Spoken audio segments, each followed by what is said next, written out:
Today is a great, wonderful, amazing, incredible day, and I'll tell you why, because it's a Sweden day. 10 Swedish inventions that changed the world.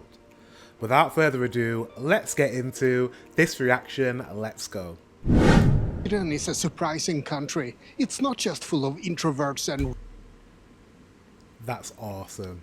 Look at that reindeer.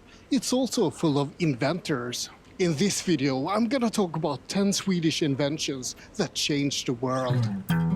Okay.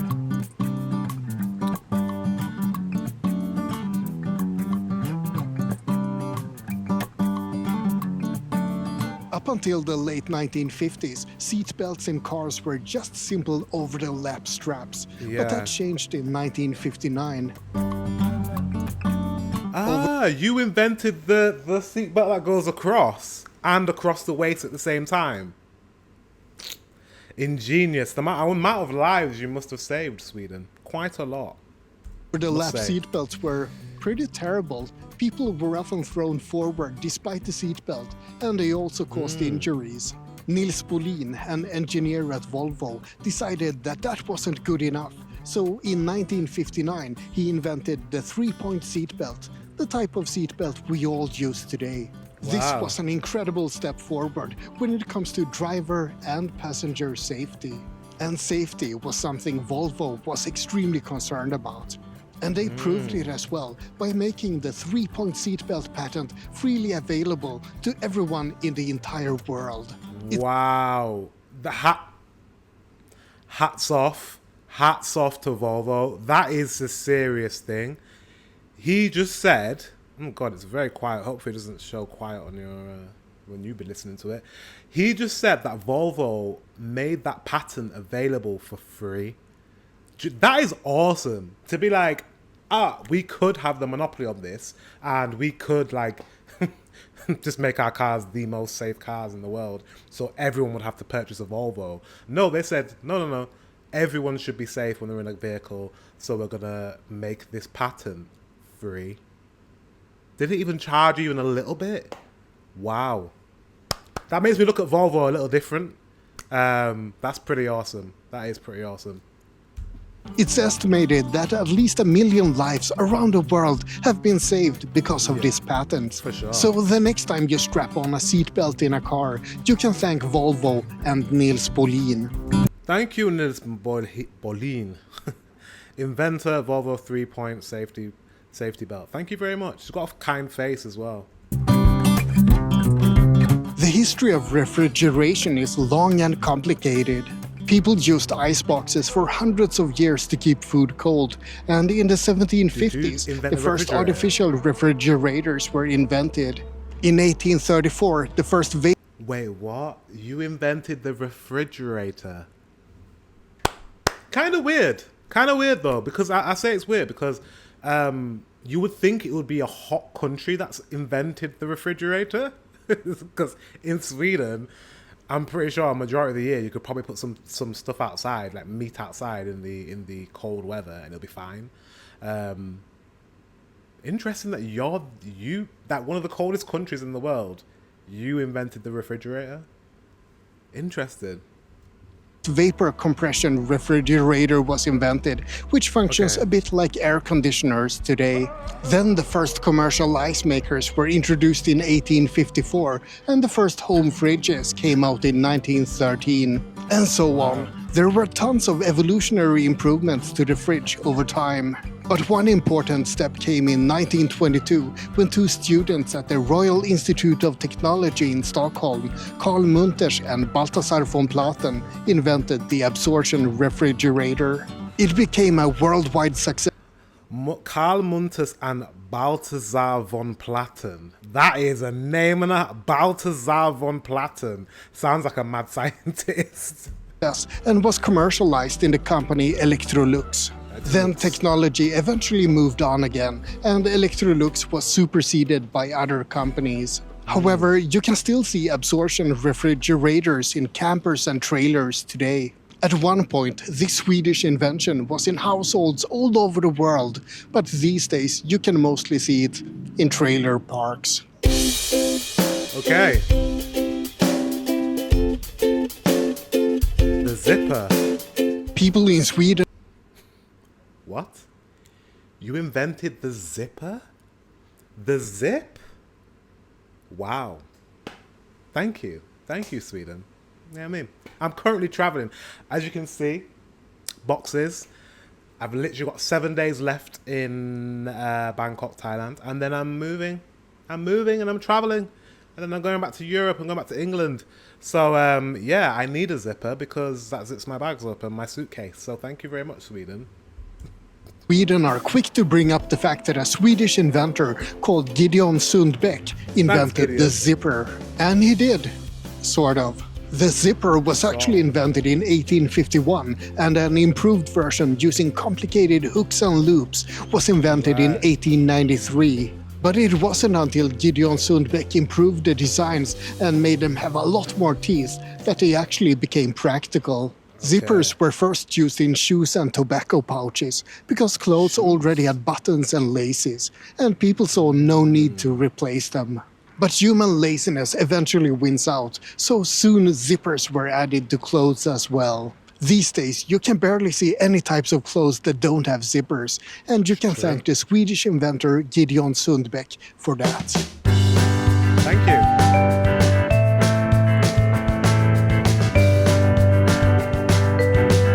Celsius scale.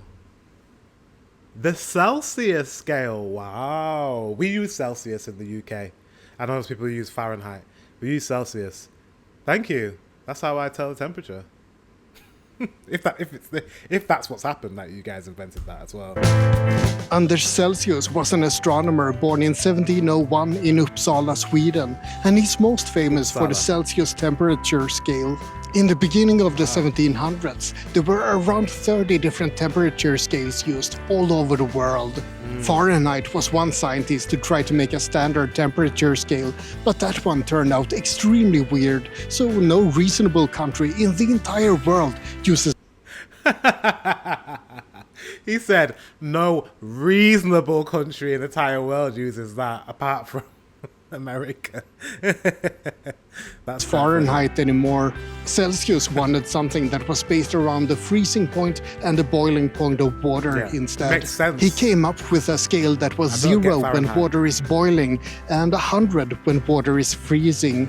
He presented the Celsius temperature scale in 1742, and people thought it was really convenient, with a minor modification. After Celsius died, people reversed the scale because it didn't really make sense to count backwards. So 0 became the freezing point and 100 became the boiling point instead. And that did the trick. Today, 95% of the world uses the Celsius temperature scale, except for those strange ones who still use Fahrenheit. Or Kelvin, I guess.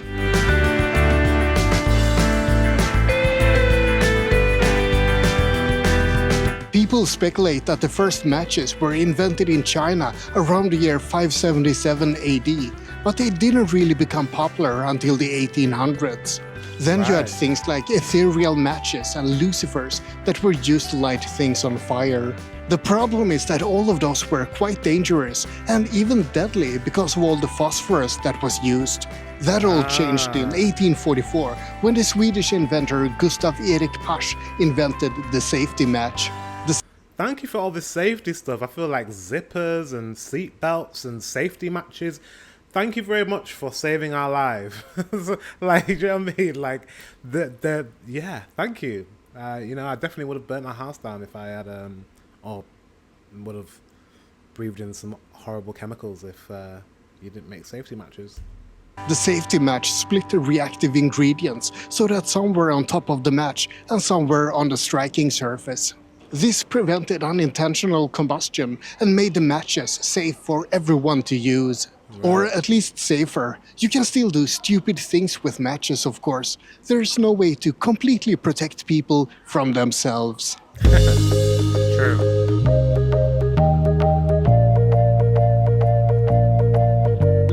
Johan Petter Johansson was an inventor who was born in 1853 in Sweden. He started his career as an apprentice at the Munktell Mechanical Workshop, and he was apparently quite appreciated there.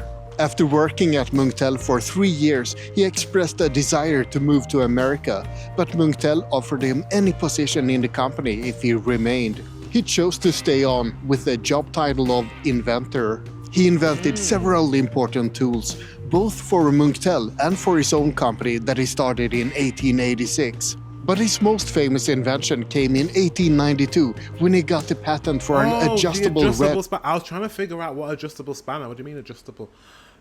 The little twisty thing that makes the spanner go in and out. Mate. Inventors. It's amazing because inventors are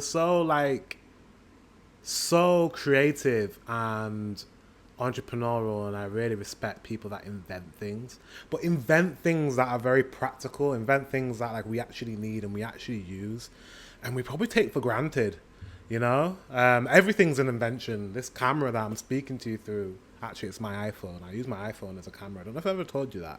It's actually not I don't actually have a camera. I use my phone. I'm a microphone, all inventions. Awesome. Wrench or adjustable spanner. The adjustable spanner became his most famous invention, and the design from 1892 is essentially the same spanner as you see in any hardware store today. Johansson continued to invent things throughout his whole life, but nothing ever came close to the elegant simplicity of the adjustable spanner.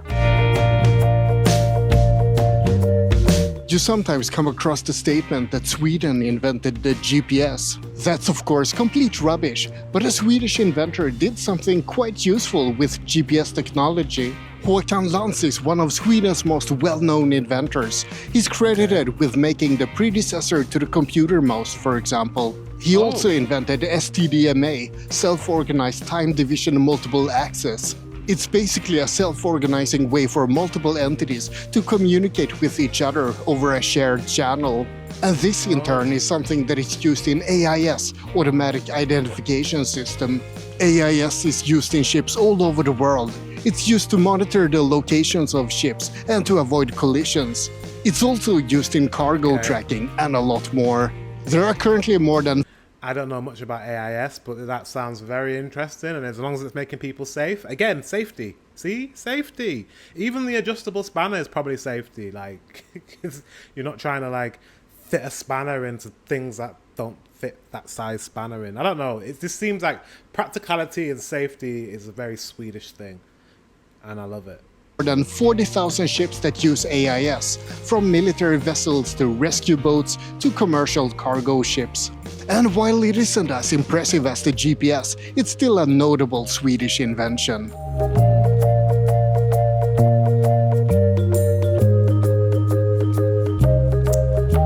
That looks so good.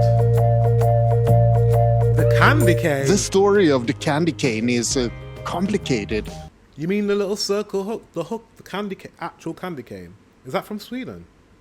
What exactly is a candy cane? It's rumored that a choir master in Cologne, Germany gave his choir boys sugar canes in 1670 to keep them quiet during ceremonies. But are those candy canes? The candy canes we know today are mint flavored and not just sugar canes. Yeah. Also, the old-style candy canes were often completely white. The striped red and white design didn't really become popular until the early 1900s. And that brings me to the dubious claim that a Swedish woman called Amalia Eriksson is the inventor of the mint-flavored red and white candy canes. There's a really popular candy in Sweden called polkagrisar, and those are mint-flavored polkagrisar. Red and white striped candies, often in the shape of canes. But to be honest, these types of candy canes are typically straight and not hooked. Either way, Amalia Eriksson invented this type of candy cane in 1859. So at least in Sweden, she's recognized as the inventor of the candy cane. Or maybe I should say, the inventor of the polka gris. Okay.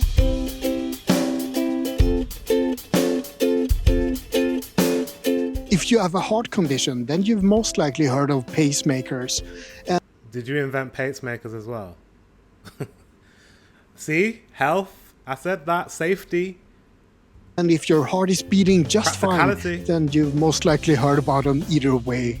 A pacemaker is essentially an artificial device that sends electric pulses to keep the heart beating.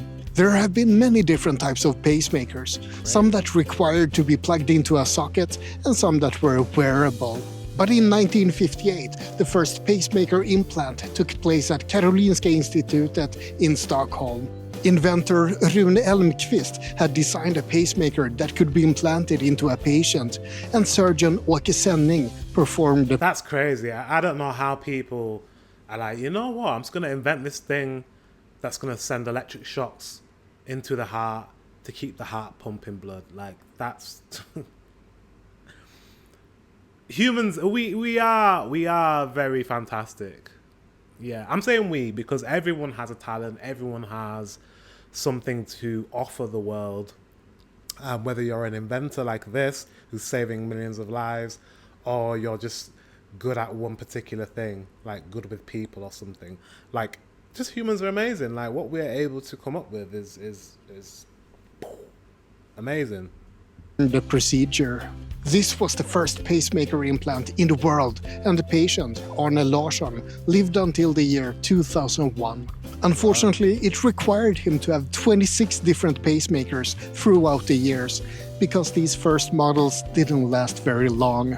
The first pacemaker lasted 3 hours, and it was changed to another one that lasted 2 days, and then they kept improving the design all the time. It might just have lasted 3 hours, but the very first pacemaker implant was still made in Sweden.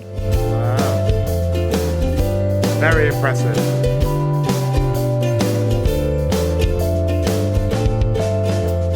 Now let's talk about a very impactful Swedish invention, something that really blew people away. Black powder and nitroglycerin are volatile substances that can be used to blow things up. But people wanted to have more safe explosives. And Swedish chemist Alfred Nobel gave the world exactly that. Oh, he's the Nobel guy for the Nobel Prize winner. He invented dynamite. Is it a wonderful invention? You know, yes, because I'm sure at the time it was used for other things. It was supposed to be invented to maybe blow up buildings or something and help with that, but then obviously, you know, gets into the wrong hands and people use it to fight each other. And I'm sure dynamite is probably the beginning, and after that, you know, people started inventing even more crazy weapons, and now we have nuclear bombs. So yeah. Alfred, if you ever knew what would happen in the future with your invention. That in the year 1866 in the form of dynamite. This was the foundation of modern mining and the age of engineering. It also led to military explosives, something that Alfred Nobel eventually came to regret. There's a story that Alfred's brother Ludwig died in 1888, but newspapers all over the world got it wrong and thought that Alfred Nobel had died. A French newspaper apparently published an obituary called "The Merchant of Death is Dead," and that disturbed Alfred deeply. This eventually made him put aside 94% of his entire fortune to create the Nobel Prize, an annual prize for the people who have provided the greatest benefit to humankind. Wow. So dynamite was... I get it now. Wow. Wow. That's amazing, isn't it? He decided like, this is not what I want my name known for. And he did it. Because when he said Alfred Nobel, I was like, oh, a Nobel Peace Prize was the first thing that came into my mind, not dynamite. So he did it in that sense. You know, he kind of atoned in a certain way. It's not that it was his fault that his invention became, you know, destruction and death for a lot of people. But actually, you know, his name is now known for something positive. So he did it. Yeah. And if he didn't invent dynamite, someone else would have done. Let's be honest. Someone probably would invent something worse. It was definitely a Swedish invention that changed the world in many ways. And that's about it. That was my list of 10 of the most interesting Swedish inventions. I hope you found it interesting. Like and subscribe, but most importantly, have a great day. Thank you. I love 3-Star Vagabond. He's one of my favorites. Hello if you're watching as well. Yeah. Make sure you subscribe to him. This was a really good video with a lot of inventions that I didn't know of. And wow, Sweden, you really are. I just have to narrow it down to the fact that safety and efficiency and practicality. Ooh, those are the 3 words. Safety, efficiency, and practicality. That is what you're known for when it comes to inventions. And what would the world be like without your inventions? Guys, thank you very much for watching. Until the next one, I will see you very soon.